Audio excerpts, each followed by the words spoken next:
السلام علیکم ناظرین، خبر شامل کرتے ہیں جوراباد اور منڈی بہاؤدین سے۔ ثقافت کے سرپنچ شوق نیزہ کے نامور سوار چودھری اشرف حیات گوندل کے بیٹے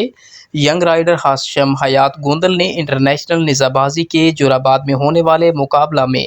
سنگل نیزہ بازی میں سیکنڈ پوزیشن حاصل کر لی۔ یاد رہے کہ چودھری اشرف حیات گوندل ایک ماہر نیزہ باز اور گھوڑوں کے تازیدار ہیں۔ ان کے بیٹے ہاشم حیات نے جہاں ماہرانہ نیزہ بازی میں نام پیدا کیا ہے، وہیں قلعہ اکھاڑنے کے بعد ان کا نیزہ لہرانے کا مخصوص سٹائل بھی مشہور ہو رہا ہے۔ اس کامیابی پر صدر سیو کلچر موومنٹ اور پاکستان میں نیزہ بازی کی میڈیا میں پروموشن کی تیزی کی جانب لانے والے میر ظفر اقبال ظفر اور نیزہ بازی کے جنونی عاشق خالد محمود سائی نے چودھری اشرف حیات گوندل اور چودھری ہاشم حیات گوندل کو مبارکباد دیتے ہوئے کہا کہ ضلع منڈی بہاؤدین کے لیے فخر کی بات ہے کہ ایک اور ستارہ نیزہ بازی کے آسمان پر چمکنے لگا ہے۔ بیٹے کی جیت پر چودھری اشرف حیات گوندل نے MZTV2 سے کہا کہ میں اللہ سونے کا شکر ادا کرتا ہوں کہ ہماری نسل اور اس عظیم شوق کو آگے لے جانے کی صلاحیت رکھتی ہے۔